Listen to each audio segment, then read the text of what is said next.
Powers that be, my bro. I'm here. We saying, my bro, you In the good? building, in the building. Yeah, I'm blessed, brother. Good to see you, everybody. If you don't know him, this is Powers that be, rapper, writer, director, producer, all that good stuff from the UK here in Bristol. Good friend of mine, old school client from the very first day I started out. Yeah, well, get up for Powers that be. Thank you, guys. Thank you. Appreciate it. Appreciate you having me on here today. No problem, bro. No problem at all. So let's get started, man. Get on with your intro. Let the people know about you, and as people come to the stage, we'll get this started. Okay. So, as Will said, my name's Powers That Be. So I'm a Bristol rapper, producer, songwriter, director, script writer. Um, I guess I mean accolades are not that necessarily important to me, but I'll just lay them out for you anyway. So I've had projects released with Wu-Tang Clan. I've written songs for X Factor contendants, and I've done visual projects for the BBC, the Bristol Museum, and the local university. So I've done quite a few things. But what I wanted to talk about today mainly was around staying motivated and inspired, and the mental health aspects of being a creator. So what I mean by that is, first of all, I want to start with the the type of personality that comes with being a creator. So me myself, as a character, I've had to learn the business aspect of being a creator, but the creative process itself is quite a sensitive thing, and I find that myself and the other creators that I know, singers, songwriters, and other creators, they're quite we are as character types quite sensitive to the world around us and our interactions, and also our perception of the world is a lot. We lost there a bit, B.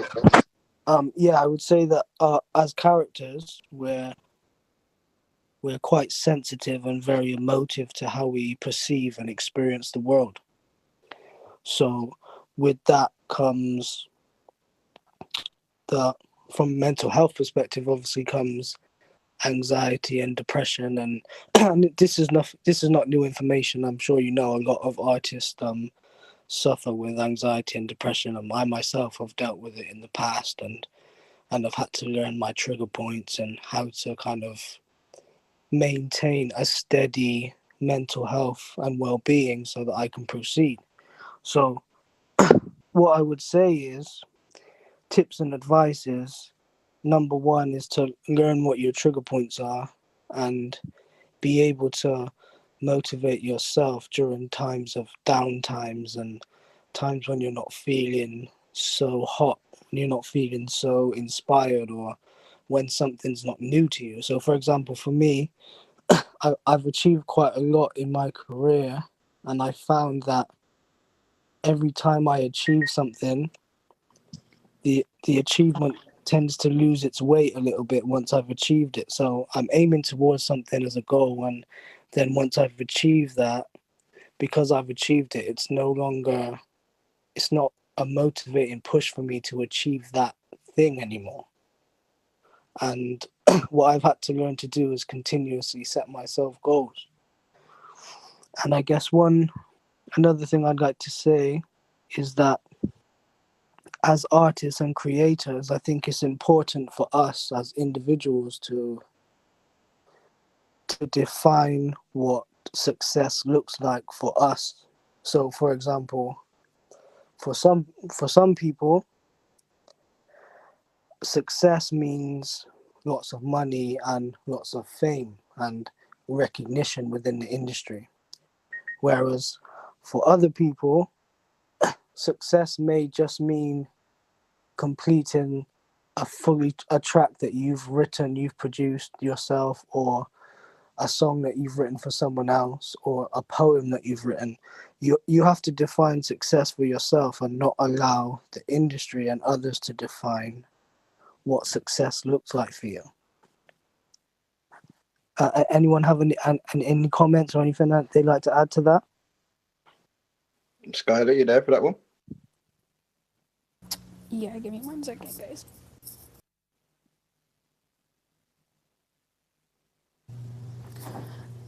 Yeah, so sorry, I'm at work. I'm about to leave to go on lunch. But yeah, definitely, I totally agree with those situations. And we have to remember to not let the depiction of others on our work and our capabilities also get us down. We have to remember that there's always a crowd for every piece of work. So that's something else that I wanted to throw in there. 100% agree, 100%.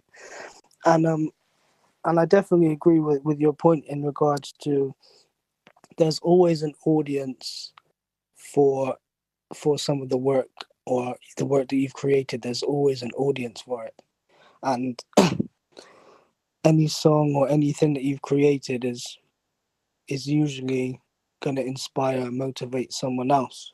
So for example, I'm not a videographer, and although I have ideas of how I want things to look when I shoot a video or when I'm directing a video for another artist, I'm not necessarily the person that will know the right angle to get the shot that I need. Whereas when I work with Will, Will is a videographer, so I'm able to communicate my creative ideas to him, and he's able to execute that because that's his expertise. So I think that another important aspect of maintaining mental health in the industry is making good connections with people, and that's one thing I've learned from Clubhouse and through Will specifically on Clubhouse is that to build a network of people that not people that you just work with or people that you deliver projects with, but people that are genuinely your friends, people that you can work with, and people that you can deliver great creative projects with. That the friendship's not based on money, and I think that's that's an important thing to say in regards to industry. There are a lot of not a lot, I would say, but there are people within the industry that don't love the creative side of it. They're there just to make money, or they're there just to seem to be part of the industry, but they don't necessarily care about the artist or the individual. So I find it very important to make genuine relationships within the industry and maintain them over a long period of time. And relationships are not just for creatives, but for all people. They're built and defined over time, and the best ones stand the test of time in terms of you go through high points and low points, just as I was saying earlier. But definitely trying to build that support network of people that understand your creative process and understand your creative outlet and can kind of tell when you maybe not as inspired or as motivated as you are normally, so that they can help you and direct you and guide you through that. So I'll just stop there again to see if anyone has any comments they'd like to add. I guess I will jump in. Hey, Powers, by the way, I'm Skylar. I struggle a lot and deal with mental health, and I also am a mental health advocate on TikTok. Um, and for anybody in the audience that doesn't know, I'm a photographer, videographer from Nashville, Tennessee. That's a little bit about me. But piggybacking off of what you said about having that community, that's like the most important thing that many of us miss because we are creatives. Um, as creatives, we're more likely to be introverts. We're more likely to spend a lot of time at home and in our bubble, if you will. Yeah, And it's incredibly important to find people that you can just talk to, that can just bring out a side of you. But you have to make sure that they're like-minded people, people that understand the struggle of mental health and the struggle of being a creative and the the happiness that comes with being creative. So it's incredibly important that, yes, find you a crowd, but make sure you find you the right crowd. And you surround yourself with people that want to lift you up, only to lift you up, not to lift you up so that they can profit off of you or benefit off of you. And I think that's one thing that I've noticed a lot in society today is that a lot of people will build you up to profit off of you or benefit from you in some kind of way. Yeah, thank you, Skylar. I really appreciate those comments, and it's nice to meet you on this platform and to hear a bit of your background, and I totally agree with your points around. It's not just about having a network; it's about having the right people around you, and that which kind of leads to my next point, which is around, I guess, controlling your environment and the energies that you let in and around you.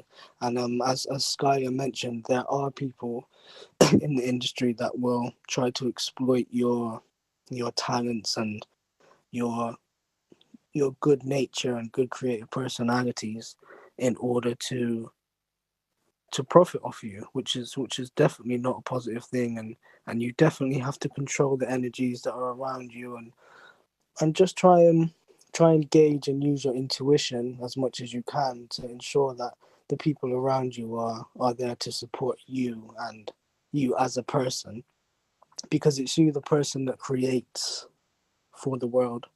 And yeah, definitely control your energies as much as you can. And and like Skylar said, to be a creative is it's it's almost a, I guess, a character type is a character of extremes. So I'm just speaking for myself. I can't speak for everyone.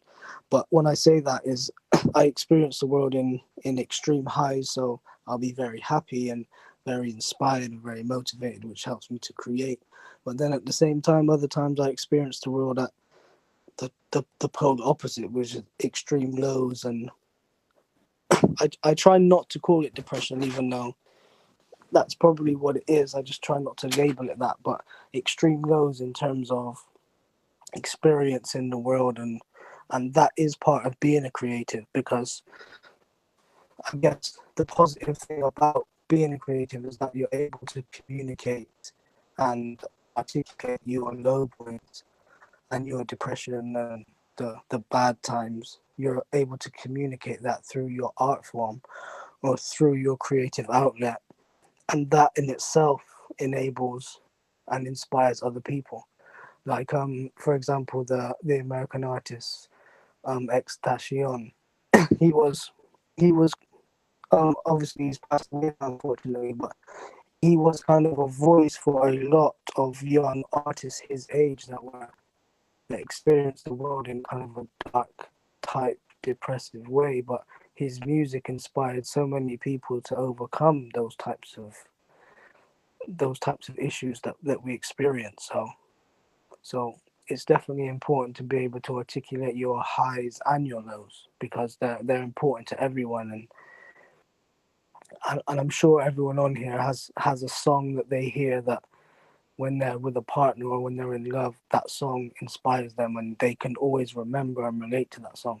And equally, there'll be songs that people listen to that when they're sad, that in some way comfort their soul. So, and obviously, it's not just songs.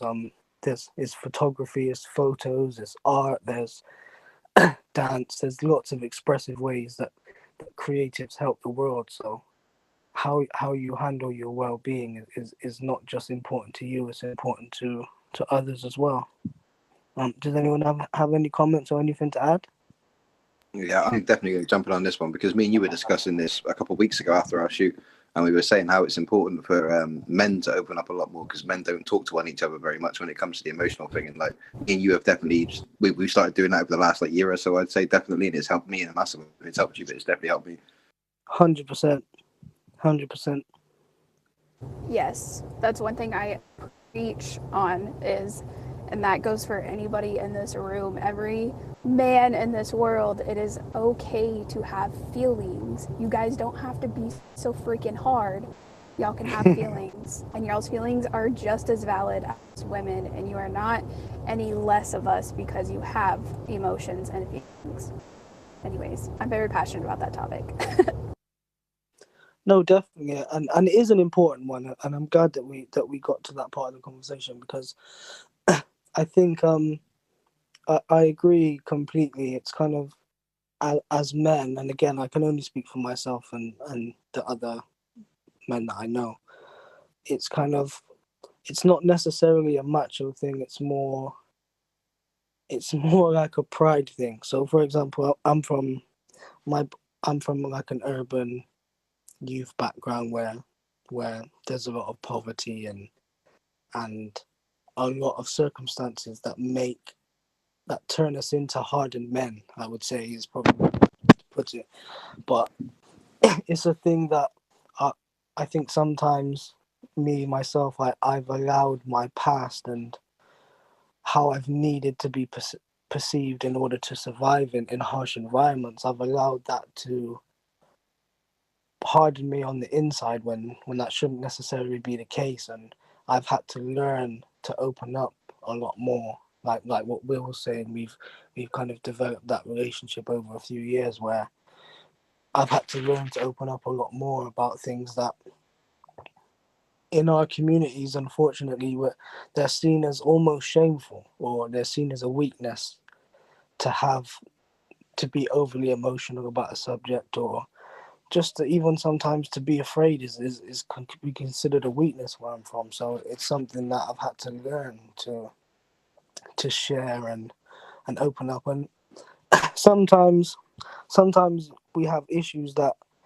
they're not necessarily easily solved, but just talking about them and sharing it with one other person lightens the burden and helps you process it in a different way. So I think that I've definitely had to also, not had to, but I've, over the years, what I've done is I've added a lot more women to my friend circle because I find them a bit more empathetic, and they've they kind of have taught me how to deal with certain emotions. Whereas when you're in an environment consistently surrounded by men and that have a bit of bravado and ego and are hardened, it's not necessarily an environment where you can learn how to deal with things.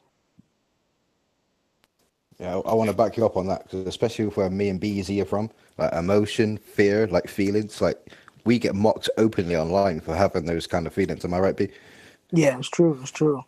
And like, I mean, like B said, surround yourself with maybe not so much female, but people who are in touch with their feminine side as well, who understand emotions and stuff. And I find that's really important. I've literally got probably about 4 guy mates that I'm cool with, but I have like 20, 30 female friends that I'm really, really cool with. Yeah, 100%. Does anyone else want to add anything before we move on? Kimberly, you haven't spoken up yet. Do you want to jump in on this one? Hi, folks. Really important topic about men's mental health. So, if you don't know me, hello. And Ben, thanks so much for sharing. I did my degree in counselling, so I come from a really strong mental health background, and I've helped men over the years. And it is it's really hard to verbalise, especially I find men talking to men about mental health. Here in the UK, there's something called Andy's Man Club. And they meet every Monday online. If anyone wants to check that out, because that's really a really great men's mental health group. But also, yeah, as you said, like the power of art and music and being a creative is just a wonderful tool to talk about mental health. And a non-verbal that I do is non-verbal, so whether that's like creating collages or writing, just different ways of expressing ourselves. So yeah, I completely agree. It is a lot harder for men. But yeah, like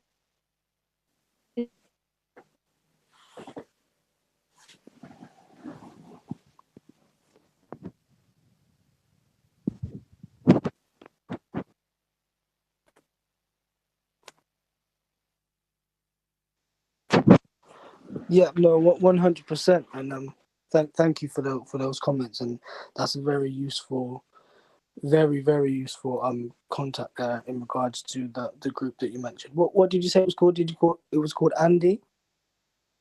it's called Andy's Man Club. But you can find, I think they've got an Instagram and a Twitter and a Facebook, and they've got private groups. So yeah, check it out. But just DM me if you get stuck. Oh, thank you very much. Appreciate that. Sorry, guys. I think I've got a poor connection, so I may cut out every now and again. But I guess moving on, what I wanted to talk about was coping mechanisms and things that I found useful when dealing with pressure of the industry, or just pressures of life in terms of mental health. So one thing that that's always kind of helped me and inspired me is comedy. And it's there's always been, I guess, a correlation between comedians and music, and there's always been kind of a healthy relationship there. But I've found that when you're feeling down, or when you're not feeling as motivated or inspired as you would like, comedy is a very powerful thing that can lift your soul in ways that you may not have expected. So, for example, Dave Chappelle is probably my favorite comedian, and just because of the wit and the underlying tones of the humor and the intelligence of his humor has inspired me many a song, and also many a time when I've been down and not necessarily at my strongest and at my peak. But I find that if you can just take that time to make yourself laugh and do things that make you happy, that's always a positive thing, and that's always something that can be used to inspire other people. So I'd like to take this time to open the forum to the room and get people to contribute things that they do that makes them happy, and kind of mechanisms that they use to cope when under stress. So please feel free to take the floor. All right, who's first up? Who's first up on this one? Hi guys, it's Akil. Well, up, Akil. Hope everyone's doing well. Yeah, so a bit about me. I'm based in Manchester, United Kingdom, and I work in the hospital, and I also do photography and videography work as well. And in terms of depression and mental health, I've been going through my battles, sometimes silently, since the age of around about 20, 24. And I'm going to be 42 in about 2 days' time.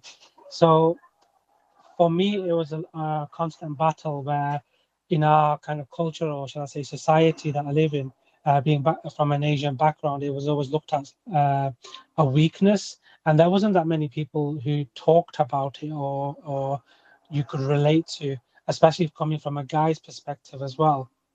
You know, everybody would be like, you're the eldest in the family, you've got responsibilities that you have to do and stuff, and you can't, show a sign of weakness and stuff.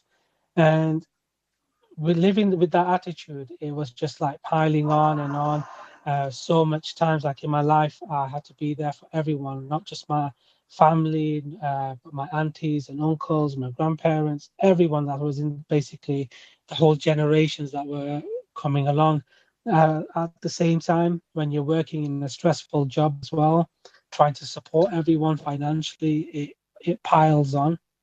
And for me, it was a lot of struggle. There were moments where I fell and I wanted to either hang myself or jump in front of a bus or a bridge or wherever. Thoughts used to come into my head all the time, and I never knew how I should control it, or um, how I can stop these thoughts. And when I used to try and approach for help, I never got anywhere. So on my own, I used to try to find ways of meditating, trying to pray more, just asking God for a answer. But it wasn't until about, say, 6 7 years ago when I started thinking that, you know I want to be a storyteller. I want to capture people's stories and bring people's happiness, and let their memories live on forever, so that even if it's a so small amount of content that I create, or somebody creates, or a small story, that story could probably impact somebody in a positive way too, that will stop them from doing something. So I started talking about my problems on in front of the camera, and I was really open about it, about the things that I was going through. And it was hard, and some people did connect with me, and they were kind of proud that I opened up, and for a guy to open up. And it was, even today it's hard, because like I lost my father recently. I went through COVID. I was pinned to the floor for 4 weeks, and but still had to try and be strong. But something always stopped me in my mind, or in my heart, shall I say, from doing something stupid. where I would not be here today. And when I picked up the camera, when I first picked up my Canon 7D and went out to do photography, um, I went out capturing stories, and people used to tell me where they were. I remember doing my first wedding, and they told me their stories of how they met together, how their grandparents met together, and that made me happy. And I started using that kind of passion and that creativity to help myself in trying to get stronger and to have the ability to talk about my weaknesses. And I didn't care if people thought that, you know, if I speak about my weaknesses, that it's going to affect my business, or if it's going to affect anything that I do. Like, I remember years ago, I did a video openly on YouTube, and I spoke about things I've never spoken about with anyone. But then people that I wanted to do business with ended up saying, no, you shouldn't talk about things like that, because then we don't want somebody weak doing our projects. So I deleted everything. I deleted the raw content. I deleted the images. I deleted everything I shared. But on the day I deleted it, somebody messaged me on YouTube and said, that video saved my life, because you were the first guy to be honest and talk about your problems and how you try to overcome it. So to keep it short, because I could go on with this for a long time because I've been through so much, is in life, no matter what anyone goes through, try your best to be with people around you that share similar interests. It's going to be hard for guys because, you know, guys are so-called macho and whatnot, but you got to look within yourself as well. Like, imagine nobody's there for you, and the only person that's going to pick you up is you, not your friend, not your mother, not your granddad, no one. So you got to believe in yourself and say, right, no one's there. Let me pick myself up. And until you start believing in that, regardless of what you've gone through, you know, you won't be able to pick yourself up. But there are resources out there, like Kimberly mentioned, the website of andysmanclub.co.uk. Great story behind that as well, and great person. And yeah, there are resources out there. Never think that you're on your own. Until you open up, you won't ever find someone that can relate to you. So I'm hoping to use my story and the way things have affected my life, and even to this day, on how I going to use my story and like other people that are willing to tell their story and bring it in front of camera and let everyone relate. So create content, be happy, and even through sadness, there's always a light at the end of the tunnel, and you just can't give up. And that's my message to everyone, regardless of what situation they're in. And as I've always said, my DM is always open, and I may not be able to reply on the same time, but I will definitely reply back and see how I can help, even if it's a laugh and joke or playing games or wherever. But yeah, that's basically my short version of how I've tackled with things: meditation, listening to music, going to the gym. But be open. Don't hide your feelings. If you're going through something, you know, just be open. And the ones that turn their back in your time of need, you know that that person or that group of friends or wherever are your best friends or best family members. Then you got to turn to yourself and say, I'm going to be strong. I'm going to get out of this. I'm going to get my passion, and then I'm going to help others, regardless of whether anybody helps me or not. I'm going to get myself into a position where my success is to make other people happy, and I don't want anything in return. And I hope what I've said helps and motivates others. And yeah, so I'll let other people join in. I just want to say thank you very much, Akil, for sharing your story and that very powerful words there, and I'm grateful for your contribution there. That was that took bravery to say what you said there, and I think that the part you said about self-belief is very important. So that's a topic I'm going to touch on later, but I want to see if anyone else wants to share their stories and how they've dealt with things and how and their process before I move on. Hey, this is Free. I got a story to share, but it's not a very sad story, just my suck life.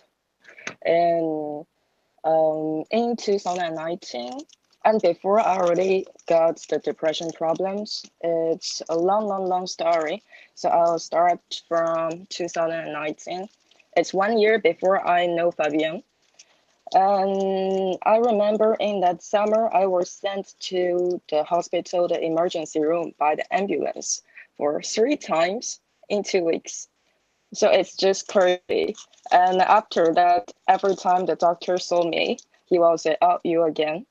Can you promise me you will not come back tomorrow or after tomorrow? Just do not come back again. We don't want to see you." That kind of thing. And I don't know what's wrong with that. I just feel so sad all the time. And I cannot even move and I cannot go to school. I was in fashion school. And sometimes I know if I want to graduate, I have to go to school and I have to take the assessment. So I went there, but I still cannot talk. And I was crying, standing, and sewing, finish my homework at the same time.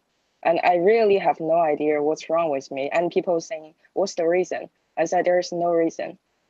And I'm quite bipolar, and I mentioned before, maybe some of you already know that. It means sometimes I get super excited. I'm so happy. I feel I can conquer the world.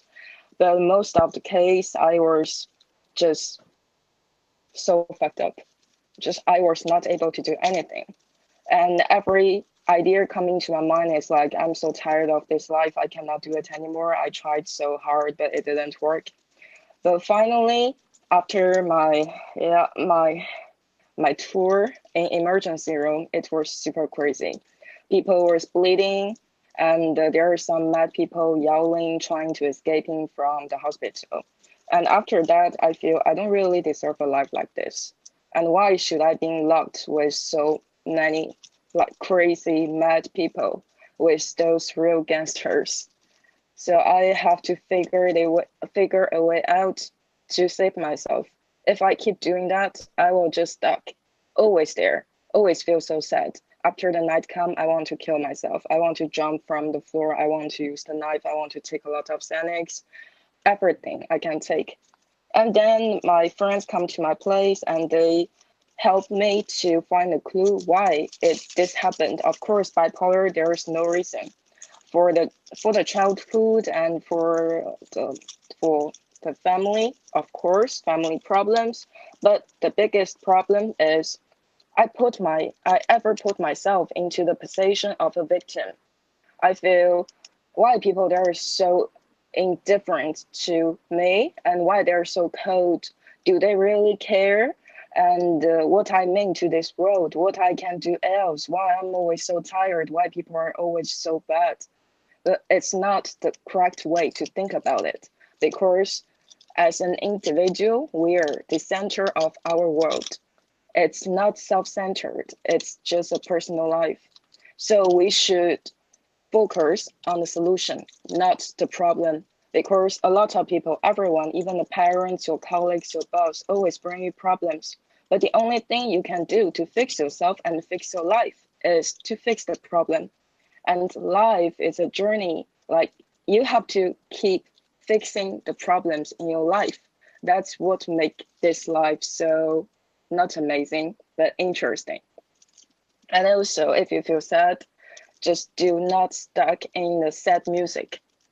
Just do not do that. It can make you feel so involved, but it's not the smart thing to do. And away from the alcohol and away from the drug, even weed, even, just try not to do it when you feel bad. I know it's very hard to control yourself. Sometimes at that period, my friends and my parents, they'll call me like every 10 minutes. If I don't pick up the phone, they will call the ambulance, they will call the police. But under the help of my mom and my friends, I cannot say I fully recovered, but I feel better little by little. It just reminds me how I got fucked little by little before. Before I think it's okay. Today I feel sad. Tomorrow it will be okay. But tomorrow is the same because I'm always doing the same shit. I'm listening to the toxic music. I have relationship with toxic people. I start in toxic relationship. I'm just doing every little things wrong.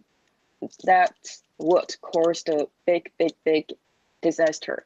So here's the big warning. Just do not do that, trying to talk to other people, and always take care of yourself. And don't put all the hope on others because people always let you down. So you have to raise yourself up. That's the end of the story. Thank you so much for sharing that. I really appreciate it.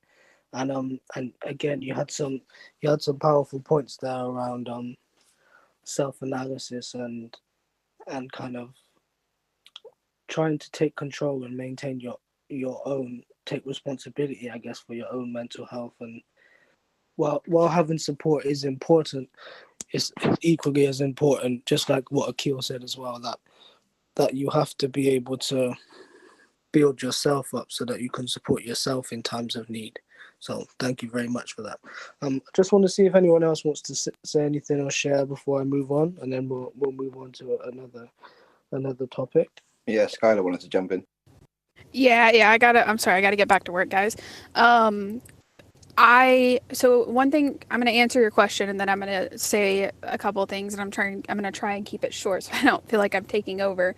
But one thing that I've done is I find something that interests me, and I put my focus into that for a couple days or a couple hours, whatever it might be, until I can almost get my mind off of it. But also while I'm doing that, I'm consciously telling myself that, hey, that's so irrelevant to the rest of your life. And so I actually don't use my photography, video, creative skills to do that. I literally will lay in bed and like just play with my fingers or sing songs to myself in my head. And recently I've crochet. I will just pick up some yarn and a crochet needle and go to town. And those things help. But putting your focus into something else. I want to just kind of like jump in to say, I want everyone, and one thing that I'm very passionate about in this situation is, yesterday was yesterday. Everything that you have done yesterday is gone. It's past. You can't go back and change it. You can't do it differently. And you have to remember that whatever happened. So learn to reflect on the past, but not live in the past. And remember that whatever happened in the past, whatever decisions you made, whatever you're going through because of past things, don't live with that in your head. And remember that it's how you move forward. It's not about anything else other than how you move forward from there. So just remember that every day, whenever you're feeling sad. I know for me, I blame myself for a lot of the past, and I have to really like consciously decide to be like, hey, that was yesterday, or that was 5 years ago. Like, I can't go back and change that. What am I going to do today to make sure that that doesn't happen again, or that it doesn't hinder me from moving forward in my life and in my mental health and my journey as a creative.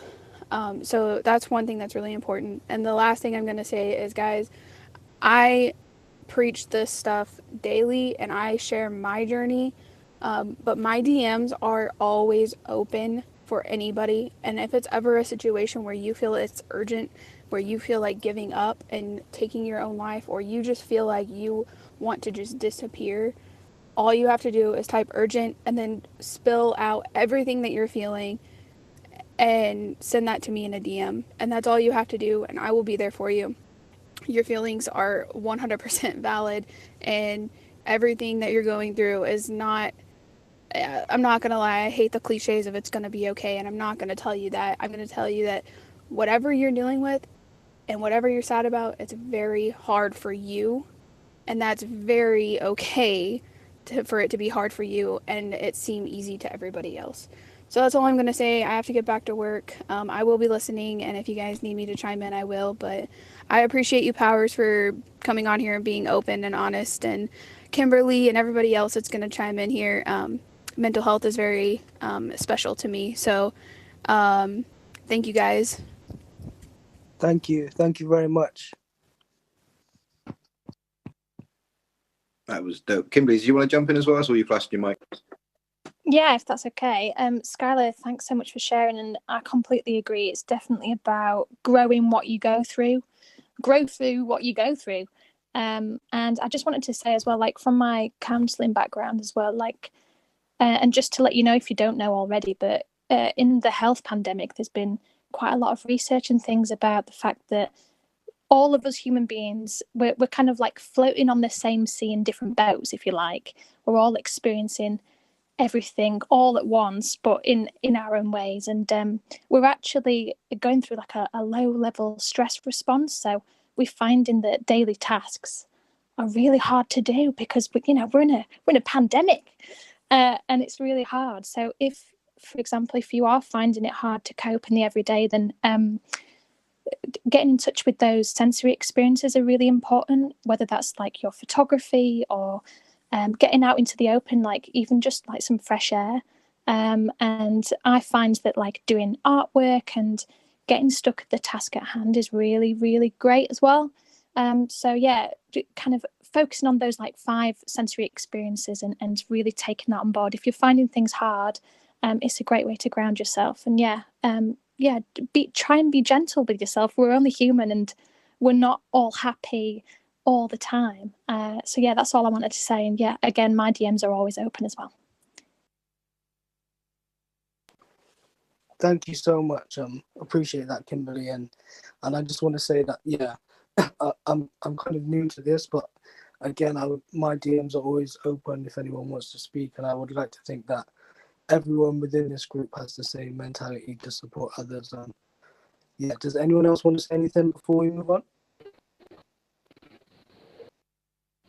Yeah, hi guys. This is Adrian from Stockholm.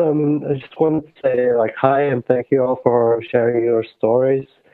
I'm in the middle of packing my bags to go out shooting at the moment, so but I really enjoy listening to your stories, and I suffer from bipolar and ADHD, and as you might see on my profile, I'm a photographer, so creativity is obviously a huge part of my life too. So that's why I came here, and I'm really happy to be here. Yeah. So thanks. No problem. And thank you for being with us today. So thanks for everyone for sharing their stories and giving their input. It's very valid, and and I want to make it clear that this is not about me or my stories or any one person. This is about everyone sharing. So that's very important. So what I want to move on to is something that everyone has kind of touched on in regards to self-analysis and self-belief, and I guess the concept that life is a journey and not a destination.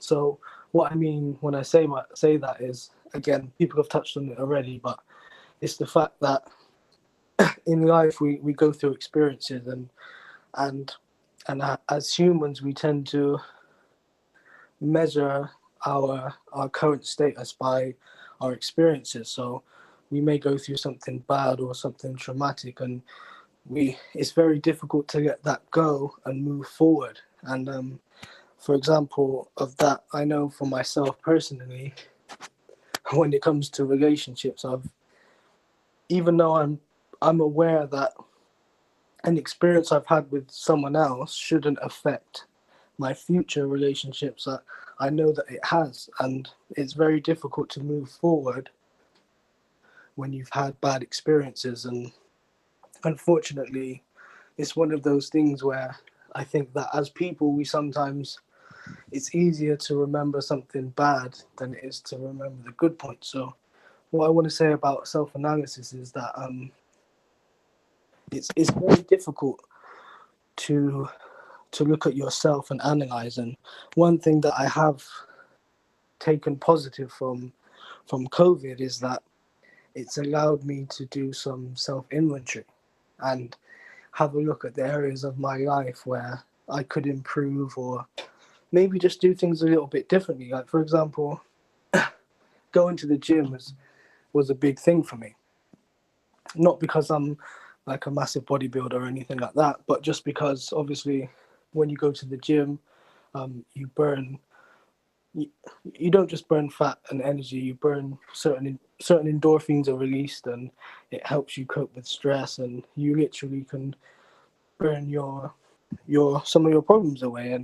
And when COVID came, obviously the gyms were closed, and I had to find different outlets. So I'm someone who suffers with gout. So for those who don't know what gout is kind of like a form of arthritis where uric acid forms crystals in your blood, and usually in the joints of your feet or in other joints in your body. So sometimes it's very painful to run and even to walk sometimes. So running was not really an option for me. So I had to just kind of, again, take some self-inventory and just go for walks and walk probably further than what I would walk normally, but do that. That was one of the things that I could do that was within my control, where I could still kind of exercise and do that type of thing.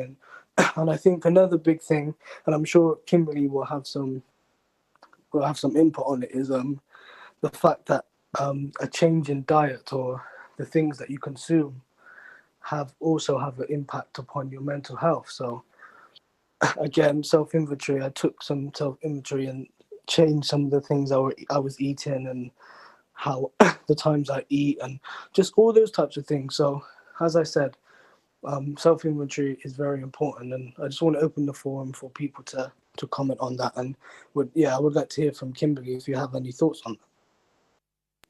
Yeah, Ben, thanks so much for sharing. I think when it comes to reflecting on yourself, it can be quite, I think what I want to go back to is when you said about remembering the negative stuff. That's just, it's really interesting actually, because as us humans, we do that. It's just a survival instinct. So of course we remember all the bad stuff because we need to protect ourselves in the future and in the present as well. I think it's hard to navigate in the everyday because it's quite a primal survival mode. But of course, like self-reflection is so important, and there's some great ways to do that. I find that I do a workshop actually with a lot of students, and I've just done one with the NHS about the method of free flow writing, and it's about writing down and doing writing prompts, and like for example saying today I am feeling ... and then finishing that sentence off within a 10-minute time frame. It's really, really great technique if you're finding it hard to verbalize, reflecting on yourself. So yeah, and I agree with physical activity, getting those endorphins going. It's the happy hormone. It's a brilliant chemical for us humans to do, like get active. But there are other ways as well, like listening to music and having like almost a happy playlist and things like that, because there are certain frequencies that we all tap into with music that really do boost the mood. So yeah, there's some great coping mechanisms and great ways to reflect. So yeah, thanks Ben for sharing. Hi, this is Art Jedi. Thank you, Will, for inviting me to speak. I have been listening intently, and such a beautiful space.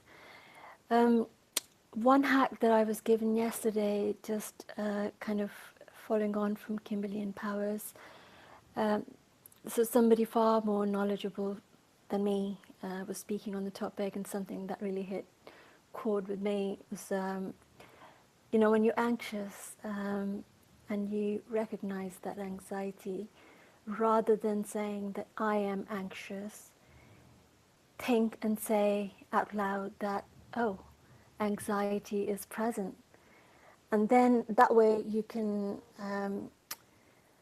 look at it in the eye and make it more tangible, and maybe introduce it to the power of your own being and your willpower.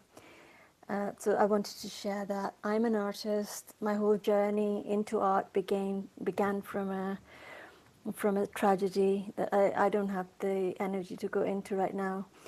But I have to say that art for me is an obsession. It's my life. It's my lifeline. So I'm here for everyone in this room. My DMs are open as well if you wanted to ever share. But as an artist, I'm also supporting other artists in their kind of journey. And I was wondering, what can I do? That's why I started listening as well. That what can I do to make it easier for my male colleagues and friends? Because us women can talk it out and give each other hugs, and we can do the same for men. But it's not easier for them to sometimes talk. What tips can you extend to me that I can then be more helpful? Thank you. This is Art Jedi. Thank you, Art Jedi. That was very valuable. Thank you, and that's a great question. I think you raised a great question, and for me, speaking for me personally, I think that, like you said, I think my experience has taught me that women tend to be able to articulate their feelings a lot better than men in most cases. And for me, I think some of the things that some of my female friends do for me is they kind of probe me. So they ask a lot of lead up questions before they won't directly ask me how are you feeling, because they kind of get the sense that that question may put me on edge or I may be a bit defensive. So I think that some of the things that you could do to support your male friends that are having difficulties communicating is to, I guess, share something with them that's not related to their problem. So if they're your friends, for example, you could be just watching a movie that you both like, or put on some music that you both like, or talk about a subject that you're both kind of passionate or that you can relate to. And then that will kind of make that person relax, and then you'll be able to work your way into conversations that lead to their problem. And again, you don't always have to address the issue directly, but you can refer to it or refer to some of the feelings that they may be going through, and just kind of talk it through with them, and very calmly. And I guess it's about how well you know the person, and you'll know if they're defensive or if they're just quite clammed up. But there are many ways in which you can get to the person without directly asking it. So I guess in summary, that was quite long, sorry. In summary, I guess sometimes not directly asking the question, but adding probing questions that lead up to that or relate to the issue can sometimes be a way to get people to open up. And I guess, like I said, if they're your friends, then you don't need to be afraid to maybe push them a little bit, not aggressively, obviously, but in a way where just reassure them that you're there for them, and that if they ever want to talk, that you can. So that's my advice. Anyone else want to add to that? Thank you. Just kind of want to also specify, thanks so much, Powers, that's really helpful. But like I said, I'm also thinking of my colleagues who not necessarily, I'm a founder and director of 2 art initiatives, and so there's like a professional sort of medium, and so something that's not invasive or personal, but something that can help me provide a framework of reaching out and helping in some ways. I think that'll be really helpful for me. Thanks, Desajo there. May I chime in? And this is Adrian again speaking. I come from an upbringing where my parents were both psychologists, so to me, speaking about feelings and all has always been like very natural. And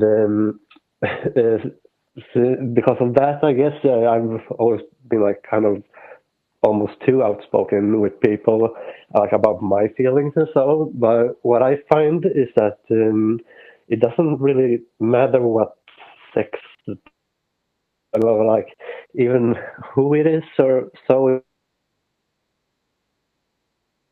Adrian, Okay, sorry, but you don't hear me?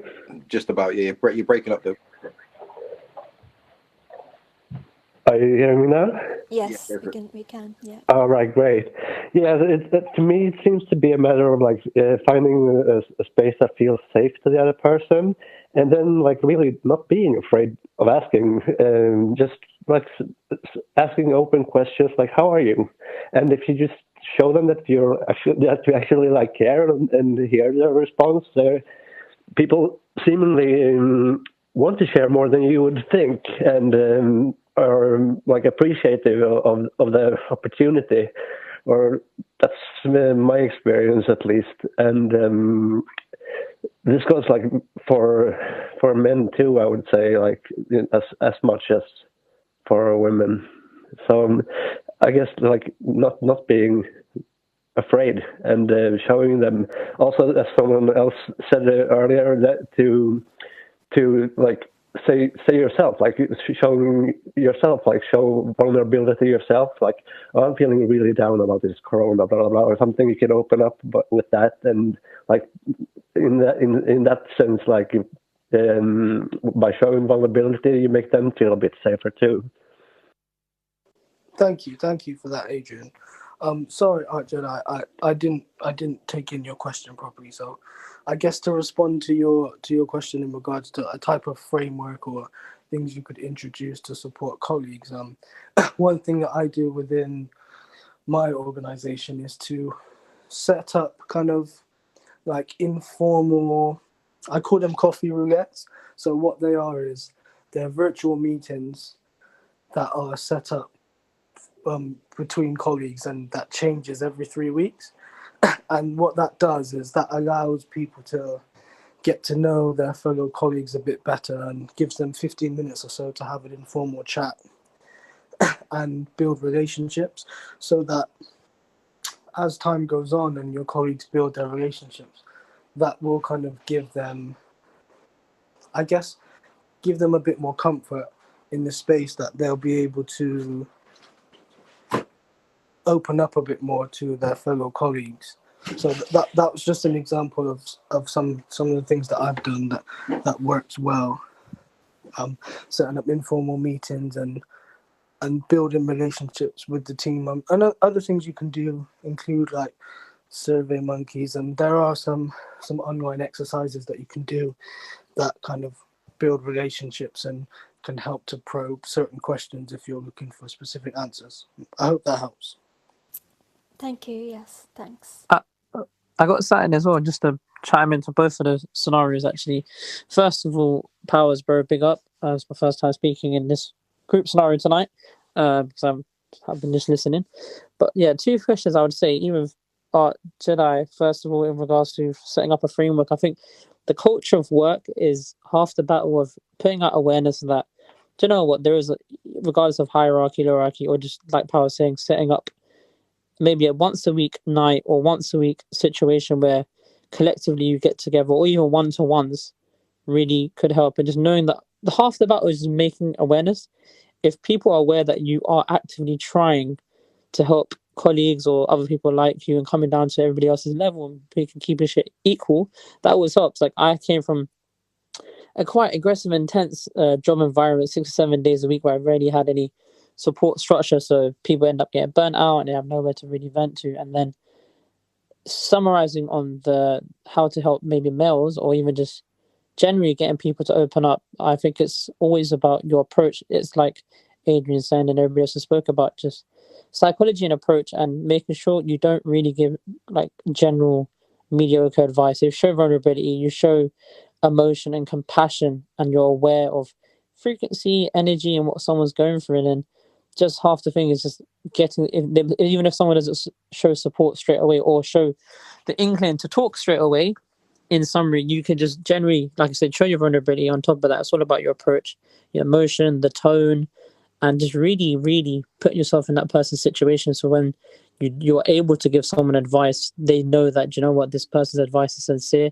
I always like to make sure it's deep advice. Like, I'd always put myself in that person's scenario to understand what they're going through, so that way when I do understand what's happened, they know it's come from a place that's quite sincere.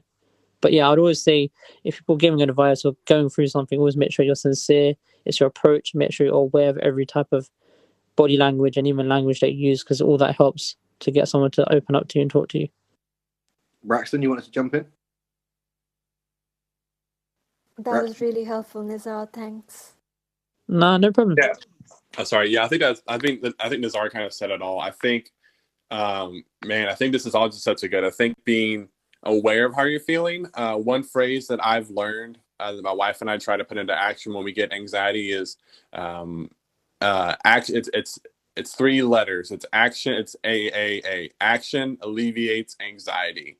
So like I get anxious about a lot of things, and we don't talk about gear in this room, but it's like, you know, if I don't have this camera, then I can't do this thing. Or if I don't have this lens, I can't do that thing. Or if I don't have this house, like right now we're renting, but I can't do this thing.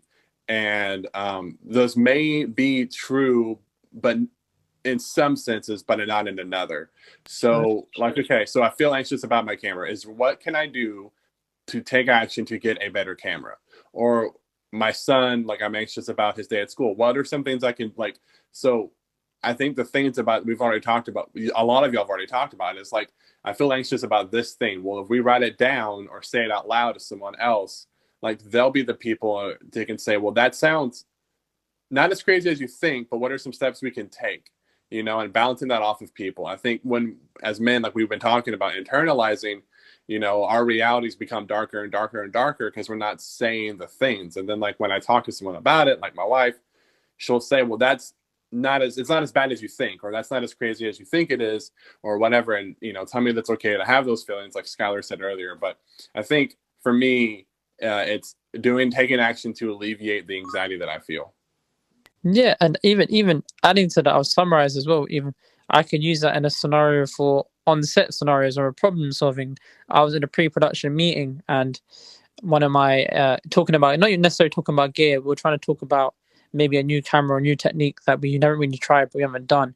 So yes, sometimes being realistic is always good, but be realistic plus optimistic. Because so my AC was like, yeah, but dude, I've never done this before, so I don't know if I'll be able to achieve it. But if you are able to problem solve, but being realistic, but being optimistic, not too like positive, la la la, happy, like be blind to it. But if you be optimistic with some realism, you're always able to kill some of the anxiety. But my AC is like that because he does come from an anxiety background, so I always have to tell him like, dude, you can do this because you know X, Y, Z, and you remind people of their achievements. You remind people how great they are, even with any of the problem, and just be like, look, we can still do this because you come from this skilled background. So in hindsight, what I'm saying is reminding people of their powers and being aware of how they can achieve always does help people as well that sometimes come from an anxious background, because when you're anxious, you're overthinking, you're overriding, you're clouding your realistic judgment of being neutral, problem solving, and positive at the same time. 100%. That's amazing. Thank you. I 100% agree, and I think something you said there was very powerful in about reassuring people of their skills and their expertise and just their energy and their overall contribution. And I think that works both ways in terms of self-reassurance and reassuring others. And I think following on from what Nizar said as well is sometimes you can overthink something, and when really it's quite simple, and sometimes it's just having that person that you work with, or that person, as Braxton said with his wife, just having that person there that knows you and that you're close with, that can just kind of break it down for you and make it very simple, and that in itself can relieve some of the pressure that sometimes we may put upon ourselves. So yeah, thank you guys for those points. They're very powerful. Could I respond to that? 100%. So my name's Gendra. I'm a cinematographer. I thought this idea, this quote, this action alleviates anxiety was very interesting. I've never actually heard that as a phrase before, but I've lived that, I guess, without realizing that it was a thing. And I actually want to talk about the sort of the reverse of that. Like I've been in the industry for like 25 years, and I'm so used to bottling up my feelings, like all of the frustrations that mount on set, and like biting my tongue so that I'm more easygoing and like wanting to be no drama. and all of these things that are really just, professionally appropriate ways of like bottling up my feelings and denying my feelings and kind of pretending that I don't have feelings. And so I've always been in action person. And so basically, I guess what I'm saying is I didn't even have any awareness of my anxiety until very recently. And like COVID has, all of this quiet time and slowing down, like other people have saying, has given me a lot of time to like do a lot of reflection and processing and personal growth and getting more familiar with my feelings and, journaling and therapy and etc. But I just wanted to, like, one of the things that I've realized is that my habit of being in action when I feel the anxiety, that desire to do something about it, almost made me not realize that I was having feelings. And so for me, it's been more the opposite of learning to feel the feelings, learning to name the feelings. I liked what Art Jedi said earlier about anxiety is present, and accept the feelings, feel the feelings, let the feelings move through you. Because my habit, especially of being in action, was more just that I would distract myself from my feelings. So that was interesting. I would love to even add to that with Jedra, like Jedra. You talked about the fact that even when you deal with stuff on set, like I come from, like I'm a director, so I'm in pretty much similar scenarios as you as well. So, but do you know what? I know you said that sometimes on set you wanted to be the person that wanted to be no drama, no this, but again, do you know, there's two things that I would say, and I hope you're able to sort that out when you're working nowadays. And you know, whenever you get back on set and you challenge stuff, just because you're wanting to be opinionated, or if you're voicing your either problem or scenario, it doesn't mean necessarily it's difficult. And that's another thing I feel like as professionals we get worried about, just because even as a director, I have to voice certain things to so many departments, and I don't like to be the guy that's a dick or yo, this director's so difficult. Why is he wanting this from me? And again, and I think it's all about morale and how you communicate. And I keep saying this, and I'll keep saying this as well. It's all about morale and how you actually approach the language and your tonality and all of these things. Because I've had to communicate with all departments all the time. I need this done in that way. And sometimes people do call me difficult, but at the end of the day, if I don't voice it, I'm going to be internally harming myself. So I'd rather not get into these scenarios, because just like you, I've been through the scenarios where I bottle up so much to the point where, do you know what, I don't know what the outlet is. And then the other thing I was going to say, if Art Jedi and someone else would probably mention it, as humans, you know, we always do need to let ourselves feel. Like if we wake up today and we feel a bit bad, or it's not going to be a great day, cool. I let myself feel that, let that happen for 24 hours or maybe 40 hours max. And then I know by like, okay, I'm going to give myself a day or two, get over these feelings and then come out of it. And again, it's about your awareness and being conscious of, you know what, you're allowed to feel. Don't always try to be so bubbly and positive, and make sure you're okay to understand your feelings and keep being aware. So I hope that you're able to keep battling that and making sure you're getting better as well each time you deal with it. Yeah, thanks. Could I respond to that? I'm slightly confused as to, I kind of feel like what I was saying has been slightly misinterpreted. And I'm willing to dig into that because I think it's important.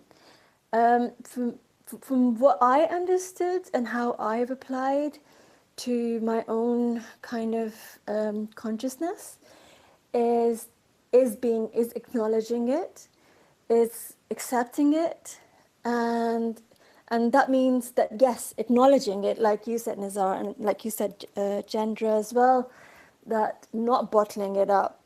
But I think it is about importance of phrasing. For instance, I'm anxious is, for me, it means I'm letting it take over me, and anxiety is present, means it's there, you know, and it will go, it will pass. It's not here forever, and it's not me, and I'm not it.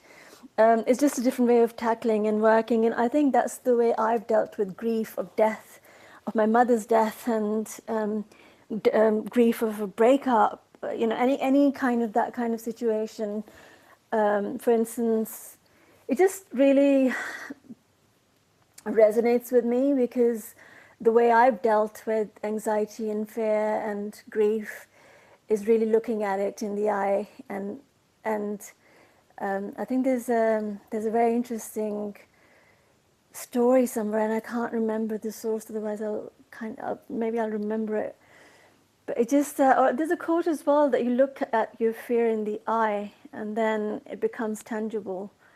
So yeah, I think that was the perspective of saying that.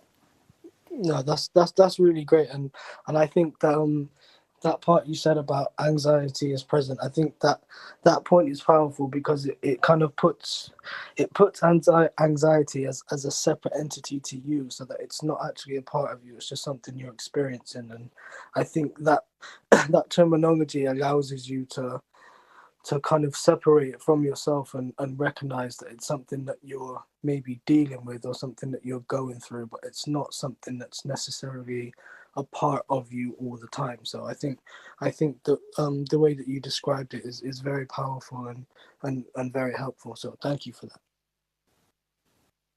Thank you.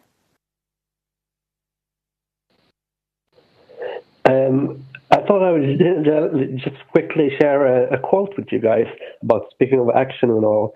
It's by this fella called Benjamin Disraeli, and I don't know who it is really, but it goes like happiness. No, action may not always bring happiness, but there is no happiness without action. Find it, if nothing else, then it's at least thought-provoking. So, yeah, thanks. Thank you, Adrian. Very, very appreciative of that. Art Jedi, did you want to say something? No, I was just clapping silently. Oh, no problem. So guys, I only had an hour scheduled, so I've got some other music things I need to attend to. But I just wanted to say thank you to you guys for having me as part of the group today and allowing me to share my experiences and everything. I'm sure you guys will carry on the conversation and get some positive feedback and positive outcomes from it. But just wanted to say thank you very much to you guys. Thank you, bro. Thank you, for being bye. here. Thank you. Thanks, Thank you, man. Powers. Big up Speak soon. Powers, bro. I'll text you in a minute, bro.